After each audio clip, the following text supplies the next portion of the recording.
欢迎来到新兴消息频道，请订阅频道，所以大家不要错过当天最热门的新闻。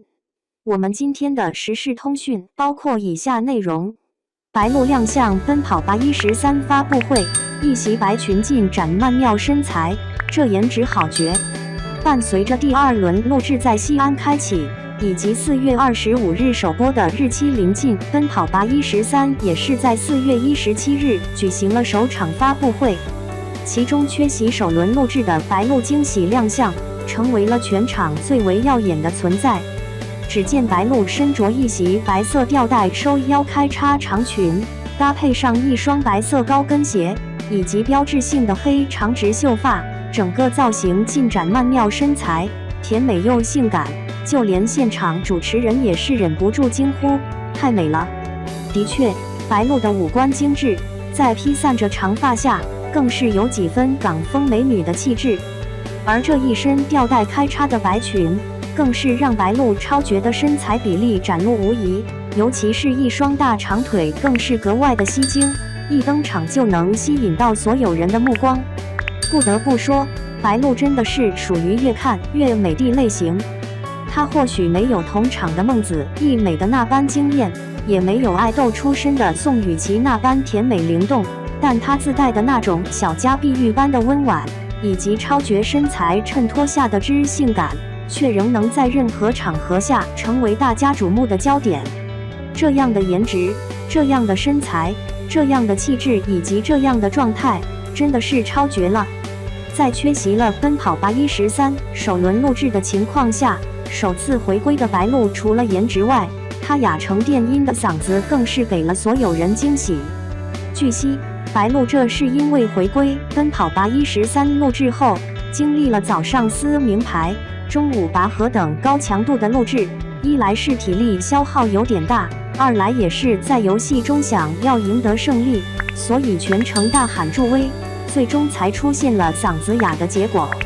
但即便是如此，白鹿在登场时仍旧拿着秦腔头面，并且十分用心地介绍秦腔的由来，用说话都有些费劲的嗓音，却仍能字正腔圆地宣传中国的非遗文化，这份敬业度也是让人感动不已了。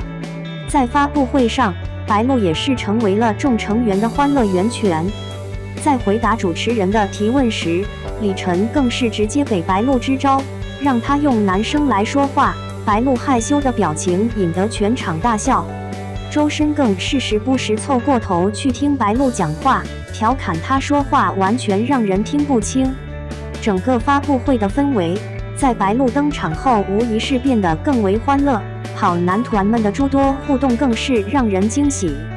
要知道，全新一季的奔跑吧，在李晨、郑恺、白鹿、周深、范丞丞、沙溢、宋雨琦和张真源等原班阵容外，还加入了孟子义与李云瑞2位奔跑挚友，整个常驻阵容变得更为豪华之余，也将有着更多新的看点。不说别的，在奔跑吧113中，究竟谁能成为新的跑男一姐，就会产生诸多的热议话题。毕竟白鹿、宋雨琦和孟子义3位常驻女 MC 都有着出众的颜值，各自的人气和观众缘也是旗鼓相当。毫无疑问，就冲着发布会上的诸多互动，奔跑吧113就已经让人非常期待了。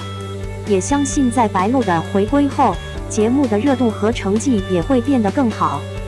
3位美女在节目中的互动，更是将成为新一季跑男中非常值得关注的点。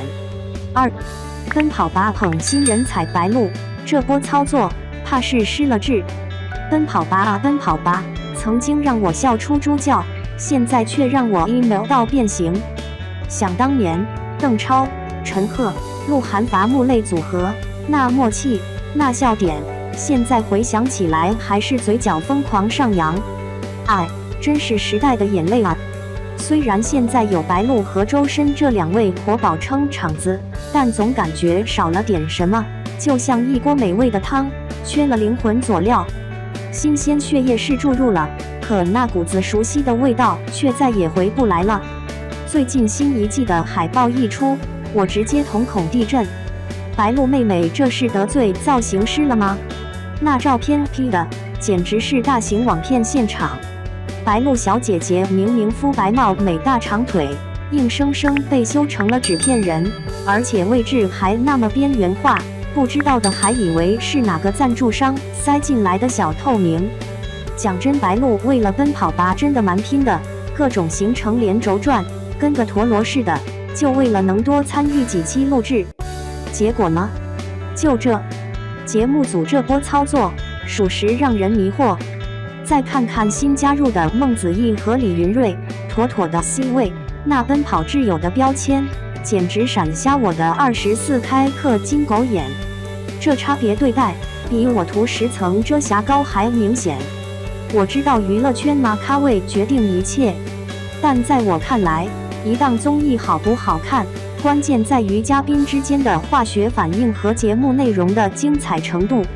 白鹿的努力大家有目共睹，节目组这样搞，真的不怕伤了老粉的心吗？难道新人就一定比老嘉宾香？流量就一定比真心实意重要？这种操作，我只能说格局小了。说句不好听的，节目组现在就是在吃老本、炒冷饭。与其搞这些花里胡哨的，不如多花点心思在节目内容上，多制造一些让人笑到肚子疼的名场面。观众又不是傻子，谁好谁坏心里跟明镜似的。与其搞这些有的没的，不如来点儿真材实料。白鹿的粉丝们，我懂你们的愤怒，但千万别冲动。与其在网上 battle， 不如用实际行动支持白鹿，多看看他的作品，这才是对他最好的支持。我想对节目组说，请善待每一位嘉宾，别为了所谓的流量而丢了初心。现在的综艺真是让人一言难尽。希望节目组能好好反思一下，别再搞这些幺蛾子了。毕竟，观众想看的是快乐，是感动，而不是这些乱七八糟的 drama。不过话说回来，我还是会继续追奔跑吧的，毕竟万一有奇迹发生呢？万一节目组突然良心发现，整活了呢？谁知道呢？追综艺嘛，最重要的就是开心。对此，大家是怎么看呢？欢迎私信留言，我们一起交流。